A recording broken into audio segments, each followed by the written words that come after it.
Did something happen? The phone finally connected, and I quickly told my husband. It seems someone broke into the room. Everything is a mess. Your room looks fine, but something might be missing. I'm calling the police right now. Wait a moment, my husband said, hesitating before telling me something I didn't expect. I had let my mother stay in the room during our trip. What does that mean? I wondered. My name is Lauren. I'm 32 years old, and I work at a company. I've been working hard since I graduated from university, and I got married just a year ago. My husband is Tyler. He works at a company we partner with. I first met Tyler when I went to a meeting at his company as the new project leader. I was nervous, but he greeted me with a warm smile. Nice to meet you. I'm Tyler. I'm looking forward to working with you, he said. Over time, after a few meetings, we got to know each other better. One day after meeting, Tyler asked me, Lauren, do you have some time now? Would you like to have tea at a cafe? I know. That sounds nice. I'd love to go, I replied. At the cafe, we talked, and I was drawn to his kindness and sense of humor. I felt comfortable opening up to him. Lauren, Tyler said after a while, I've been wanting to get to know you better. How about having dinner together this weekend? When he said that, I felt surprised and happy. Yes, I'd love to, I replied. After that, we went on more dates. Tyler was always kind and listened to me carefully. About 8 months later, after a dinner date, Tyler suddenly confessed his feelings. Lauren, to be honest, I've always been thinking about you. Will you go out with me? I love you. My heart swelled with happiness, and I responded, I love you too, Tyler. I look forward to our future together. From that moment, our romantic relationship officially began. As we continued dating, Tyler proposed a few times, saying, Lauren, let's live together. Let's get married. At first, I wasn't sure. It felt a bit fast. But Tyler's deep love and his wish to build a life together made me feel confident. One day, I finally said, Tyler, I also want to build a future with you. Let's get married. Tyler was overjoyed, and that's when our new life together began. After living alone for so long, sharing meals, watching TV, and having conversations at home with him brought me so much happiness. I am very happy with my married life with Tyler. However, if there's one thing that bothers me, it's my mother-in-law. She had Tyler when she was young, so she's still in her 30s. Tyler was raised by his single mother, and they are very close. They often go shopping together because she invites him, and maybe because of this, she finds it hard to let go of Tyler. She often gets involved in our marriage. For example, when we were picking a dining table for our new apartment, she came along and said, Lauren, how about this table? I think it's wonderful. I hesitated and replied, yes, but it might be a bit too big. She insisted, no, having a large table will make family meals more comfortable, right, Tyler? Then she turned to him for agreement. Tyler said, yeah, maybe a bigger one would be better. With that, my mother-in-law decided. Then it's settled. Also, for some reason, she had a spare key to our house. She often came over without telling us. One day, I came home and she was making clam chowder in the kitchen. Lauren, welcome home. I'm making clam chowder today, she said with a smile. I tried to politely say, Mom, it's a bit troublesome when you come over without telling us first. She smiled back and said, don't be so formal. We're family, and it's no problem for me to visit anytime, right? On top of that, she often asked me to cook for her. Lauren, next weekend, please come to my house with Tyler and cook the meal. I hesitated and said, but you're such a good cook. Why do I need to do it? It's not about that. It's good for young people to work hard. Tyler is looking forward to it. Tyler, looking a little nervous, added, yes, Lauren, your cooking is always delicious. I'm looking forward to it. Her interference kept growing, and it started to stress me out. She wasn't just interfering. She often seemed upset with me and would say things that hurt. For example, when we were celebrating Tyler's birthday at our house recently, she showed up without telling us. Happy birthday, she said when she arrived. Oh, Mom, Tyler said. She noticed me and said, oh, Lauren's here too. Did you have the day off today? Yes, I answered. I took the day off to celebrate Tyler's birthday. She frowned and said, that's a mistake. Tyler and I were planning to celebrate his birthday just by ourselves. Your presence ruins our plans. I wish you had understood that better. I tried to stay calm and replied, but I am Tyler's wife now. She shot back, so, what if you're his wife? Do you think you're more important than his mother? Your marriage is just a piece of paper. Don't get ahead of yourself. I'm his mother, and I brought him into this world. She always seemed to put her relationship with Tyler above mine. She didn't like me much because she loved her son so much. Because of that, she was often cold toward me. I told myself to stay calm and not feel jealous. After all, she raised Tyler alone, which is something to respect. But then something happened that I couldn't ignore. It was last week in the living room. There was an old watch that my grandfather gave me before he passed away. When he got sick and had to close his watch store, he gave me his oldest watch. This antique watch is worth over $40,000, and in his will, my grandfather said I should only sell it if I ever faced financial trouble. After he passed away, this watch became a very special heirloom to me. I kept it in the living room so I could always feel close to him. One day, when my mother-in-law visited, she saw the watch and criticized it. What is this? Why keep such an old, worn-out watch in the living room like it has any value? I tried to explain that it was a valuable antique and a special memory from my grandfather, but she didn't seem to understand. The way she looked down on the watch made me feel like she was also looking down on my grandfather and me. It hurt a lot. To protect the watch from more comments, I decided to put it away in a drawer in my room. Later, she asked with a laugh, "What happened to that old watch?" When I told her I had stored it in my room, she seemed happy, like she had won, which only made me feel worse. After she left, Tyler asked if I was okay and tried to comfort me. I told him how hurt I felt by what his mother said. He listened, but his answer was always the same. My mom does it because she loves me. I'm sorry. I wasn't looking for an apology. I just wanted him to support me when it came to his mother. But I also knew how much he respected her for raising him alone, and I knew he cared about me too. I understood it was hard for him to be stuck between his mother and me, so I couldn't blame him. In the end, I felt like I had no choice but to keep enduring it for his sake. Then, out of the blue, Tyler planned a week-long vacation. I felt so relieved and happy because I knew he was trying to ease the tension with his mother. We went on the trip, just the two of us, and I really enjoyed our time together. For a whole week, I didn't think about my mother-in-law at all. It was such a happy time, and the days passed quickly. Finally, the day came for us to go home. Tyler had to stop by his office first, so I went back home alone. As I walked back, thinking about the happy memories from our trip, I unlocked the door to our home. It was our familiar apartment, but as soon as I stepped into the living room, something felt wrong. I couldn't quite figure out what it was at first. I looked around, feeling uneasy. Wait a minute. I remembered that I had closed the windows and curtains tightly before we left, but now I noticed that the curtains were slightly open and the window lock was undone. The sofa cushions were messy, and the TV remote, usually kept in its case, was neatly placed on the table. It seemed like things had been moved, but not in a way that was obvious. The room was clean, but since I always keep everything in order, these small changes made me feel really uncomfortable. I went to the kitchen and found that some food was missing from the fridge. There were watermarks in the sink like someone had used it recently. What does this mean? I checked the entrance, but nothing seemed out of place. I started to wonder if my mother-in-law, who has a spare key, might have come in without telling us. But it didn't seem like something she would do while we were away, and we wouldn't have left the window unlocked. At the time, I believed she had some respect for our space. Then the idea that it might have been a burglar crossed my mind, but I didn't want to believe it.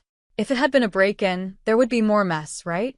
Everything in the living room seemed fine, so I tried to tell myself that Tyler must have moved something before we left.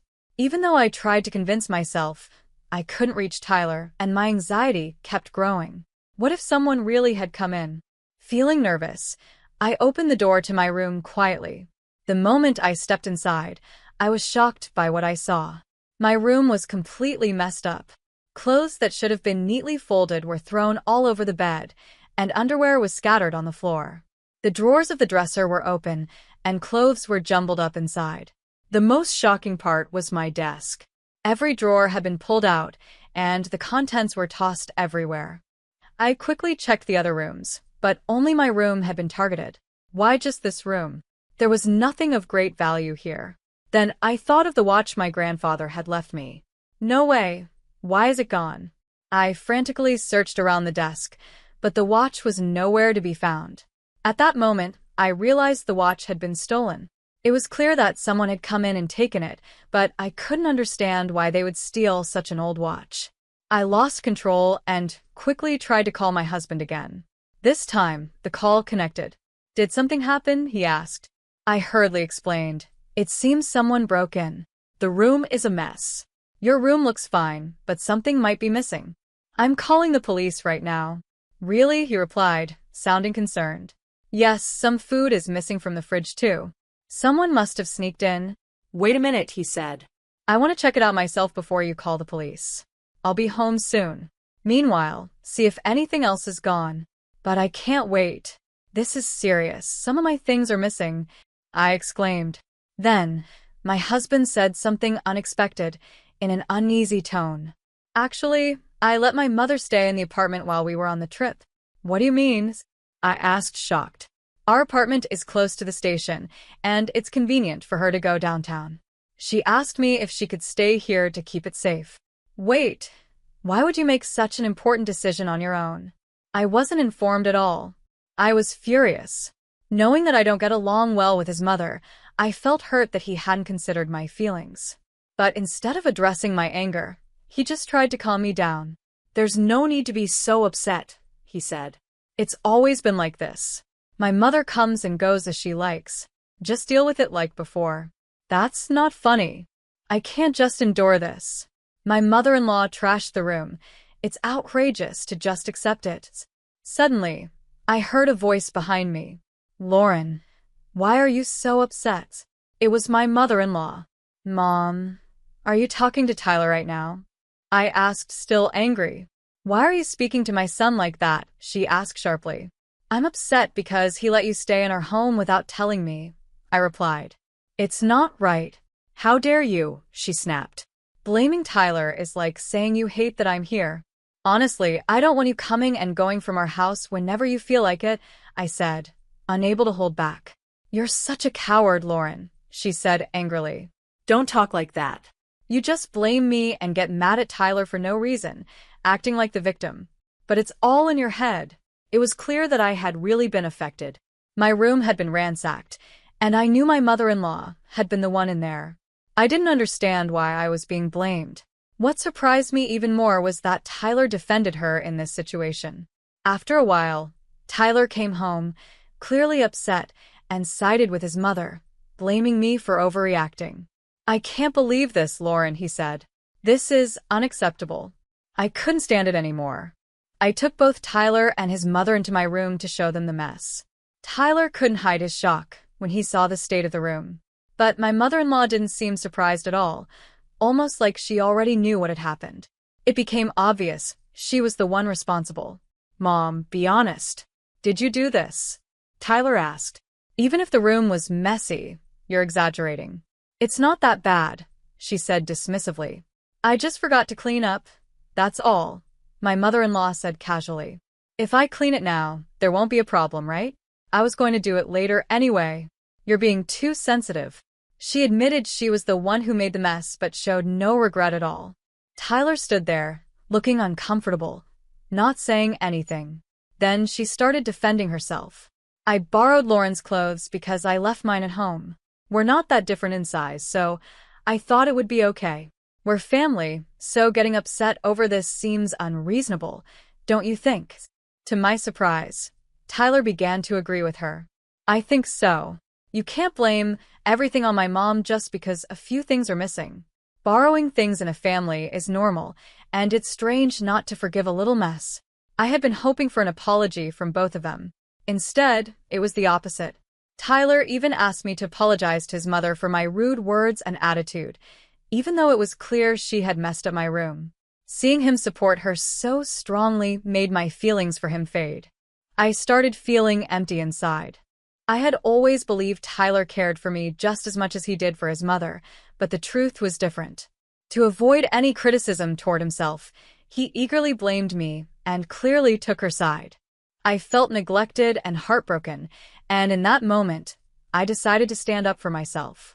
I couldn't keep holding back for Tyler's sake anymore. Before Tyler returned, I had already prepared my next move. I turned to my mother-in-law and asked directly, "Where did you take my watch?" She looked nervous but answered, "I don't know anything about a watch. Why would I care about that old thing?" But her reaction gave her away. I was sure she had taken it. No matter what Tyler said, I wasn't going to forgive her. I pressed her again. "You admit you made a mess in this room, right? There are things missing, and you must know where they are." Tyler jumped in to defend her. "Hey, stop accusing my mom. If she says she didn't take it, is it worth getting this upset over just a watch? If you really want to watch that badly, I'll buy you a new one, so let's drop this." "Stop interfering, Tyler," I said firmly. "That watch is the only thing I have left from my grandfather, and it's irreplaceable. I won't give up until I get it back." "I haven't stolen anything. You're being too noisy," my mother-in-law said defensively. "It's fine to be noisy if you didn't steal it," I replied. "Then we have to consider that someone else broke in, and if that's the case, I need to call the police immediately. They can investigate, take fingerprints, and help us find the thief quickly." I grabbed my phone and started walking out of the room. At that moment, my mother-in-law rushed to stop me. "Wait, please wait. There's no need to call the police. To be honest, I did borrow it, but I'll return it in a week, okay? Just a moment ago, you said you knew nothing about it," I said. "And please don't use the word borrowed. Taking something without permission is stealing. You've just admitted to stealing it. Where is the watch? It's very important to me, and I need it back now. I can't wait a week." She started sweating, looking more and more nervous. "It's impossible," she said. "Why is that?" I asked, feeling a sense of dread. "Because I already sold it to a pawn shop." What? "Really? You sold it?" "Yes, it sold for $40,000. Can you believe it? I didn't think it was worth that much." "Stop joking. Can you return the $40,000 right now?" I demanded. "I'll go to the pawn shop myself to get it back." Well, I'm sorry, but that's impossible," she stammered. "I've already spent most of the money, and there's only a little left. You'll have to find the money yourself." Seeing her mocking and disrespectful attitude, I realized there was no point in continuing the conversation. I made up my mind to take the final step. "I see. This was your last chance," I said calmly. I dialed the police. "Hello, I'm the person who called earlier. Unfortunately, a theft has occurred, and the person responsible is here. Please come right away." After the call, Tyler and his mother rushed over to me in a panic. "Who did you just call?" they asked. "I called the police," I explained. "I already told them about the situation, and they advised me to check things out first. Now that it's clear you stole my watch and sold it without permission, I've reported it. Not only did you steal it, but you also sold it and used the money for yourself. That's a crime." "What are you talking about?" she snapped. "I was helping you. I turned that old, unnecessary item into cash for you, and instead of being thankful, you called the police." I'm shocked. "Lauren, isn't this going too far?" Tyler added. "My mother is your family too." "Family?" I said, feeling hurt. "I can't consider someone who steals my things and doesn't feel bad about it as family. She's a criminal." "A criminal?" "No. I've explained it many times," she protested, but I had already made my decision. "I haven't done anything," my mother-in-law protested. "Well, all of this conversation has been recorded, and I plan to give it to the police as evidence," I replied calmly. "You shouldn't underestimate the police. Once they check the fingerprints and the pawn shop's camera footage, it will be clear that you are the culprit. Continuing to hide it will only make things worse for you." As I spoke, a cold smile on my face, both my mother-in-law and my husband showed their anger. "This is ridiculous. Just because I borrowed it, it's come to this? Are you serious?" she fumed. My husband added, "If you do this, I won't hesitate to consider divorce." "Is that what you want? You'll be in trouble too if we get a divorce." It seemed they thought the word divorce would scare me into backing down. But I stayed calm and replied, "I don't mind at all. What's more troubling is that your mother is a criminal. I've been ready for divorce from the start. Wait, please. The divorce talk was just a joke, my husband said quickly, sounding panicked. I got too emotional. Please reconsider. I'll apologize as many times as you want. Just please overlook my mother's actions. Tears appeared in his eyes as he pleaded. Ironically, it was his mother who should have been apologizing, but she just stood there with her arms crossed, staring at me as if to intimidate me. Your excuses are pointless, I said firmly. I've forgiven both of you many times, but you always ignore my feelings and keep defending her. This time, I won't forgive either of you. My firm stance left my husband speechless and my mother-in-law furious. Actually, I continued, before this incident with the watch, I had already been hurt by your mother several times. After one payday, $1,000 I had left at home went missing. I knew she had been around, but I didn't have proof. Since then, I've been deliberately leaving fake bills around the house. Did you know that? She began to panic, visibly sweating. What should I do? What should I do? She muttered, as the reality of the situation set in. When the police arrived, I explained everything. Tyler and his mother tried to argue, saying things like, "This is just a family matter, and my wife is exaggerating," but based on the condition of the room and the recorded conversation, the police took my mother-in-law into custody on suspicion of theft. Tyler went to the police station with her, escorted by an officer. Afterward, I headed to the pawn shop my mother-in-law had mentioned. At the shop, there was clear evidence that she had sold the watch. The surveillance footage confirmed it. Luckily, my grandfather's watch had not been sold yet and was still there. Thanks to the officer's help, I was able to get it back. I was able to get back my grandfather's watch. It wasn't easy to confront my husband and mother-in-law, but I believe calling the police was the right thing to do. When I held the watch again, it felt like my grandfather was proud of me. After that, the divorce with my husband was finalized. He begged me to avoid the divorce and asked me to help his mother, but I ignored his pleas.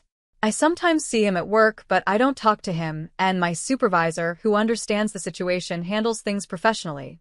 Communication with him was done strictly through lawyers, and in the end, my husband accepted the divorce.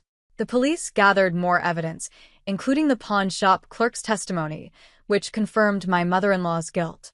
She is now serving a 4-year prison sentence. At first, her actions were just to bother me, but when she found out the watch was worth a lot of money, she got greedy and spent it all. Because of that, she lost her part-time job and will have a hard time finding work after she gets out of prison.